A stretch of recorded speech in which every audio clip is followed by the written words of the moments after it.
Dr. Roger Elmer, Advanced Neurospinal Solutions, and today we're discussing Parkinsonians. Very funny, the video that I just did on dementia, I spelled it wrong. I do know that I did that, and so we'll get a good laugh out of that. I've never been very good at spelling. I'm good at many other things, so I make up for it. I overachieve, that's it. I overachieve. So what we want to discuss today is Parkinsonians, just in brief, like a little mini primer.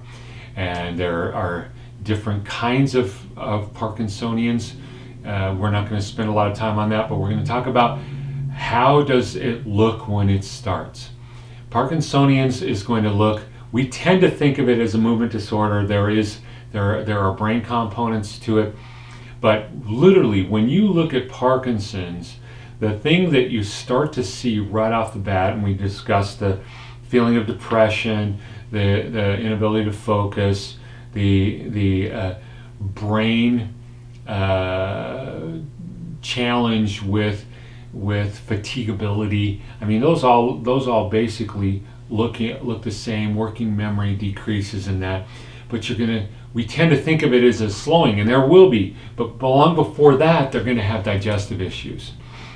From those digestive issues, they're going to progress into pain in their left shoulder, and because then they'll start to lose their sense of smell long before they ever get the severe slowing.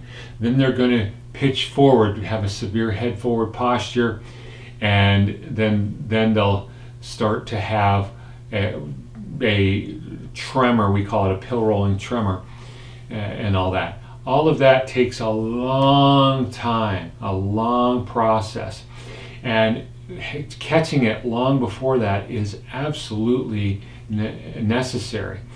The more we can pick up the mask face, I didn't mention that, but you'll get a mask face because there's tension, a hypertonicity in the face. When you notice that, oftentimes the friends will say, "Are you mad?"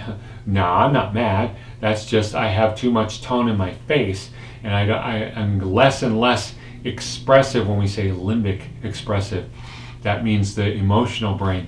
My wife says, "Smile for the camera," and I go, she says, "No, a real smile."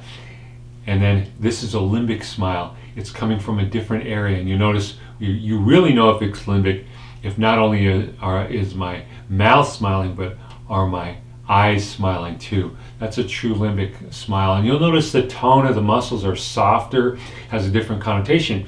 Even though it's hijacking the same pathways to get to my face, it's having a different outcome. And so as you notice, they're less and less facially expressive, and as you notice that they don't have that emotionality, that's one of those factors. The chemistry that happens within is related to the synuclear proteins, and the breakdown. It's creating Lewy body tangles and possible amyloid plaque, and we're going to get into that. But we're all of these inner chemistry things. We're going to spend a little time breaking those down. We're not going to get way down to the biochemistry of it. I don't like that either. So, but understanding that there are things that can be done. You have systems in the body to break those things down, and when that happens, it's likely that your systems genetically aren't doing either as well, or they don't do a good job at all. And so there are actual genetic tests that can be done to see where some of those issues might be. But if you have a history of Parkinson's, like I do in my family, my grandfather had severe Parkinson's. I really didn't know him.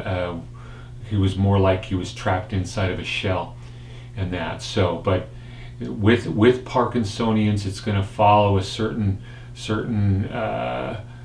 sequence of events, and knowing where it started, and knowing that we're getting that slowness of speech, that pitching of forward. Also, the tremor is going to be happening at rest, which is very interesting compared to the cerebellar degeneration. So if we look at the hand at rest and then we get it moving, like let's say we do a finger to nose, it's going to become smooth once they engage it. Once they engage that system, it actually becomes smoother. Whereas with a cerebellar tremor, which we're going to discuss next, with a cerebellar tremor, it's smooth unless we get to the end, or if we slow it down, you can see that it's broken up. And so it's an active tremor versus a resting tremor. So those are the kinds of things we see with Parkinsonians. Early detection is very important. If we can catch it in stage 2, 3, 4, long before it gets bad, we can do massive amounts of things to engage different aspects of the system that is breaking down. But remember, the longer we wait, the more it gets destroyed that we're not going to bring back. Also, the longer that we wait, the more they look like other problems because it's literally destroying. It's going through. It's kind of like a really mean, bad army that's just taking over the whole world. Well, it is going throughout the brain, taking over, and then eventually it will lead to the early demise or death of that patient. So early detection is the key. So, and there are medications and nutrition we'll be going into, and activation is the big key in all of that. So this is Dr. Almer, Advanced Neurospinal Solutions. We're here when you're ready to take your life back. Thank you.